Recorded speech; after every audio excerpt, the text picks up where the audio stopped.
The studio lights blazed down, catching every flicker of tension between Denzel Washington and Karoline Leavitt. The air felt charged, like the moment before a lightning strike. The moderator had barely finished the introduction when Karoline leaned forward, her voice sharp and confident. "Denzel, you talk about unity," she began, "but every word you say divides this country even further." Denzel didn't flinch. He rested his elbows on the table, his gaze steady, unblinking. "Karoline, I'm not here to make anyone comfortable. I'm here to tell the truth." She smirked, shaking her head. "Truth? You mean your truth? There's a difference." "No," Denzel said slowly, his voice low but carrying weight across the entire set. "I mean the truth that survives without applause, without headlines, without spin." The audience murmured. Cameras zoomed in on Karoline's tightened jaw. She tried to cut him off. "You think you have a monopoly on reality." "No," he interrupted, "I just don't sell it to the highest bidder." The words landed like a punch. A few people in the crowd gasped, others leaned forward in anticipation. Karoline blinked, visibly thrown off, but she quickly recovered. "And there it is, anger," she fired back. Denzel's eyes narrowed. "That's not anger, Karoline. That's clarity. You mistake passion for rage because you're afraid of what it points to." The moderator shifted uncomfortably. The audience was hooked, their eyes darting between the two like they were watching a heavyweight fight. Every syllable from Denzel was deliberate, like a blade slicing through pretense. Karoline leaned back, crossing her arms, trying to regain control of the moment. But the silence that followed wasn't in her favor, it belonged entirely to Denzel. "This isn't about me or you," he said finally, his voice firm and resonant. "It's about the millions who are tired of being lied to while politicians pose for cameras." The tension in the room thickened. And this was only the opening minute. Karoline leaned forward again, her tone dripping with controlled defiance. "You love to stand on your pedestal, Denzel, lecturing everyone about honesty, but you've never had to make the hard calls, never had to put your reputation on the line for this country." Denzel's lips curled into a faint, almost amused smile. "You think truth only comes from holding office? I've lived the consequences of policies you've only talked about from behind a desk." The audience erupted in a mix of applause and murmurs. Karoline's expression hardened, sensing the crowd shifting toward him. "You're an actor, Denzel," she shot back. "You perform for cameras. I deal in reality." His smile faded. He leaned in, the microphone catching every measured word. "Reality? You've turned it into a product, Karoline. Something you package, brand, and sell to whoever claps the loudest." A sharp gasp rippled through the studio. Karoline's cheeks flushed, but she tried to laugh it off. "That's rich coming from Hollywood." "Hollywood never claimed to be the voice of the people," Denzel countered without missing a beat. "But you wrap yourself in the flag and hope no one notices you're using it as a curtain." The moderator glanced at the control booth, clearly nervous about where this was heading. The cameras captured every twitch, every tightening of Karoline's grip on the desk. "You think calling me out makes you some kind of hero?" she said, her voice rising. "No," Denzel replied, his tone calm but cutting. "Heroes tell the truth even when it costs them everything. Politicians tell the truth only when it wins them something." A heavy silence fell. Even the audience seemed to forget to breathe. The clash wasn't just words, it was a battle over who owned the definition of truth itself. Karoline shifted in her seat, her usual confident posture faltering for the first time. She tried to recover, raising her chin. "You sit here and talk about courage like you invented it, Denzel. But you've never stood in the line of fire for the values this country was built on." Denzel leaned back slowly, his eyes locked on hers. "You mean the values that promise justice and equality? The ones you call foundations when they're convenient, and ignore when they're not?" The words landed hard. A low rolled through the audience, as if they'd just witnessed a clean hit in a boxing match. Karoline opened her mouth to respond, but Denzel cut in before she could. "I've buried friends because this country failed to keep its promises," he said, his voice low but resonant. "And I've watched politicians like you turn grief into campaign slogans." Karoline's jaw tightened, her fingers tapping rapidly on the desk, a tell she probably didn't even realize was giving her away. "That's a cheap shot," she muttered. "Cheap shots are when you hit without truth," Denzel replied instantly. "And everything I just said is truth you don't want aired on camera." The crowd erupted, half cheering, half gasping. The moderator raised his hands, trying to bring order, but the tension had already ignited into something electric. Karoline forced a smile, but her voice betrayed her. "You think you're exposing me, but all you're doing is proving you have no respect for people in public service." Denzel didn't blink. "Respect is earned, Karoline. And right now, you're demanding it instead of deserving it." A single clap echoed from somewhere in the back row, soon joined by dozens more.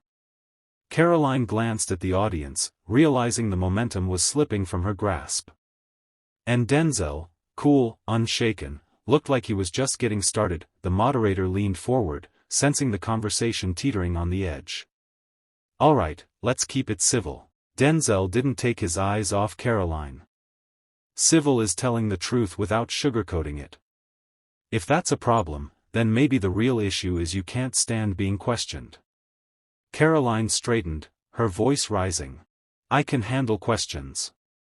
What I won't tolerate are accusations from someone who thinks Hollywood fame makes them an authority on real-world struggles." Denzel smirked, shaking his head. "Hollywood didn't put me in the neighborhoods I grew up in. It didn't make me watch my mother work 2 jobs while being told the system was fair. And it sure didn't give me a script for how to bury friends killed by the same violence politicians claim they're fighting." The air in the studio thickened. Even the camera operators seemed frozen, unsure whether to zoom in or hold steady. "You think you can just throw tragedy around as a shield," Denzel continued, his tone sharpening, "but real people live and die in the gap between your speeches and your actions." Karoline tried to interject, but Denzel leaned in, his voice dropping to a near whisper that still carried to every corner of the room. "You speak about patriotism like it's a performance. But if loving your country means ignoring its flaws, then maybe what you love isn't the country, it's the applause." A murmur spread through the crowd. Even some of Karoline's usual supporters shifted uncomfortably. She forced a laugh. "You're twisting my words." "No," Denzel said calmly, "I'm stripping them down to what they really mean." The moderator attempted to change the subject, but the audience wasn't letting go. They were leaning forward, eyes fixed on Denzel, waiting to see just how far he was willing to push. And from the look on his face, the answer was, as far as it took. Karoline's eyes flickered toward the audience, searching for a lifeline, but the room was locked in on Denzel. Every movement he made seemed calculated, slow, deliberate, and impossible to look away from. "You know what's interesting?" Denzel began, leaning back in his chair as if he had all the time in the world. "Every time someone challenges you, you pivot to slogans. You wrap yourself in the flag, like that makes you untouchable." Karoline's lips tightened. "It's called standing for something." "No," Denzel replied sharply, "it's called hiding behind something. And when the people you claim to represent start asking why their lives haven't changed, you wave that flag harder and hope they don't notice." The audience gasped, a low rumble of agreement spreading through the crowd. Karoline sat forward, her tone turning icy. "You're implying I don't care about my country." "I'm not implying anything," Denzel cut in, his voice now low but razor-sharp. "I'm saying that if your version of love for this country requires ignoring its broken parts, then it's not love, it's denial." Karoline's face flushed. "You don't get to define patriotism for me." Denzel's eyes didn't blink. "And you don't get to weaponize it against people who've lived the struggles you only talk about during campaign season." Silence. The kind that swallows a room whole. The moderator shifted uncomfortably, aware the tension had reached a dangerous peak. Denzel broke it with a final, steady line. "You want to talk about patriotism? Start by telling the truth, even when it costs you votes. The audience erupted, some cheering, others shaking their heads, but every single pair of eyes stayed locked on him. Karoline straightened her posture, her voice rising just enough to project strength. "You sit here lecturing me about truth, Denzel, but you live in Hollywood." She paused for effect, a place built on lies and make-believe. "You profit from pretending." A few people in the crowd murmured. It was a hit, or at least she hoped it was. Denzel tilted his head, almost smiling. "That's the best you've got? That I'm an actor?" He leaned forward, elbows on the desk. "See, the difference is, when I pretend, the audience knows it's a performance. When you pretend, people call it policy." The crowd roared. Laughter mixed with applause, and even the moderator looked stunned. Karoline tried to push through the noise. "You don't know the first thing about public service." "I know enough to recognize when it's being used as a stage," Denzel shot back. His voice was calm, but the edge in it cut deep. "And here's the truth you don't want to face, serving people isn't about how loud you can shout their name, it's about how quietly you can show up for them when no one's watching." Karoline opened her mouth, but nothing came out. She glanced at the moderator as if to signal she was done, but the moderator didn't move. Denzel's eyes stayed on her, steady and unshaken. "Patriotism without accountability is just theater. And you've been playing the same role so long, you've forgotten it's not real." The audience was now completely on edge, half of them hanging on his every word, the other half fuming in defense of Karoline. The studio felt smaller, hotter, as if the air itself had been pulled tight. And for the first time that night, Karoline had nothing to say. The moderator shifted in his seat, clearly sensing he was losing control of the room. Audience members on both sides had started shouting over each other, some clapping, some booing, all feeding into the tension like a storm closing in. One man in the second row stood up and yelled, "Tell him, Karoline," while another shouted, "Let Denzel speak." The chaos forced the cameras to cut between wide shots and close-ups, capturing every flicker of emotion. Karoline finally leaned back toward her microphone, her jaw tight. "You think you can sit there and moralize, Denzel, because you're loved on the big screen. But real life isn't a script, and you can't just deliver a line and expect problems to disappear." Denzel didn't miss a beat. "No, you're right. In real life, you have to live with the consequences of your lines. And in your case, they're written for applause, not for impact." The crowd reacted like a wave crashing, cheers on one side, gasps on the other. Karoline's voice sharpened. "You talk about accountability, but you've never had to fight for a law, stand in the trenches, or answer to constituents." Denzel's expression hardened. He straightened in his chair, looking directly into the nearest camera. "No, I've never held office. But I've buried friends you sent to fight wars you never planned to win. I've spoken to mothers whose kids came back in flags, not in uniforms. And I've done it without turning their grief into campaign material." The words hung in the air like smoke. Even the loudest voices in the audience fell silent for a moment. Karoline's eyes darted away, searching for an angle, but the weight of the moment had landed squarely on her. Denzel didn't just counter her point, he owned the room. The silence in the studio was so thick you could almost hear the hum of the lights overhead. Karoline adjusted her mic, forcing a tight smile, clearly trying to reclaim the upper hand. "That's a powerful speech, Denzel," she said, her tone dripping with politeness that didn't match her eyes. "But speeches don't change laws. They don't rebuild an economy. They don't." Denzel cut in, voice calm but slicing through her words like a blade. "Neither do empty promises dressed as policies." The interruption drew a sharp murmur from the crowd. Karoline blinked, taken aback by the timing. "You think my work is empty?" she shot back, her voice rising. "I think your work is a billboard," Denzel replied, leaning forward, elbows on the table. "It's designed to look good from a distance, but when you get close, it's just paint on wood. No foundation, no depth." A few people in the audience clapped, but it wasn't the enthusiastic applause of agreement, it was the slow, deliberate clap of those savoring the sting. Karoline straightened her notes, clearly rattled. You sit there and call yourself the voice of truth, but you're a Hollywood millionaire lecturing the people who actually run this country. Denzel's lips curled into a faint smile, the kind that said he'd been waiting for that opening. If running the country means silencing the truth to keep your seat warm, then I'm glad I'm not in your chair. The audience erupted, half on their feet cheering, half booing loudly. The moderator raised his hands, trying to calm the room, but the energy was beyond control. Karoline's eyes narrowed. She had one last chance to land a blow, but the question was, would she take it, or had Denzel already locked the narrative in his favor? The moderator's voice was almost lost under the roar of the audience. Let's bring it back down, folks, he tried, but his words evaporated in the noise. Karoline leaned into her mic, her tone sharper now, almost trembling with restrained anger. You talk about truth, Denzel, but truth without action is just noise. You've never passed a law. You've never carried the weight of a constituency. It's easy to sit in judgment when you've never been accountable. Denzel didn't flinch. He simply rested his hands on the table, watching her like a chess player studying the board.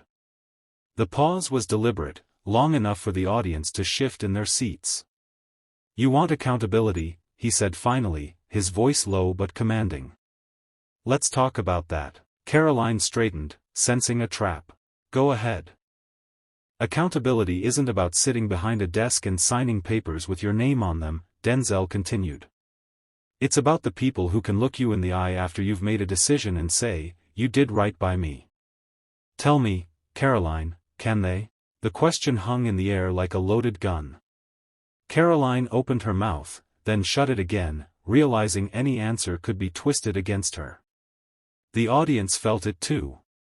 A few gasps broke through, followed by a hushed murmur that rippled across the room.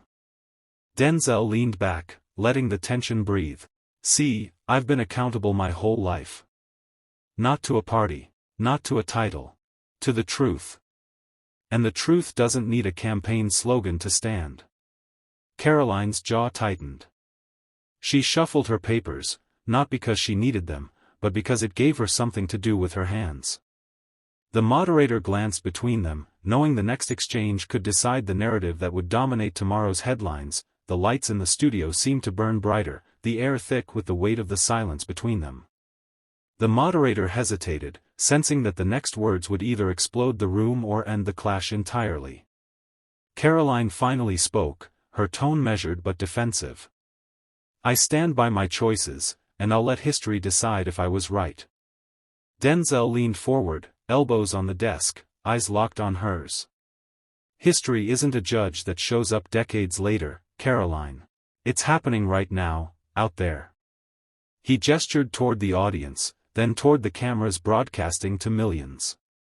The difference between us, he continued, his voice steady and unwavering, is that I don't hide behind the idea that time will erase mistakes. I face them. I own them. And I don't call anger what's actually the sound of people fighting for their lives. The crowd erupted, but Denzel raised his hand, bringing them back to silence. His gaze stayed fixed on her. You said truth without action is just noise. Here's my action. He tapped the table for emphasis, reminding everyone watching that the truth is still the truth, even if it makes you uncomfortable. And if your version of leadership can't survive it, maybe it's not leadership at all. Karoline's lips parted as if to respond, but nothing came out. She glanced at her notes, then at the moderator, then back at Denzel. The silence stretched. The audience could feel it, that exact moment when the fight was over. A few people stood, clapping. Then more. Then the entire studio was on its feet. Denzel didn't smile. He simply leaned back, folded his arms, and let the sound of the standing ovation speak for him. It was never about anger. It was about truth, the kind that doesn't bend, doesn't wait, and doesn't care who it offends. You can call it confrontation, you can call it uncomfortable, but tonight, everyone saw it for what it really is, the cost of honesty.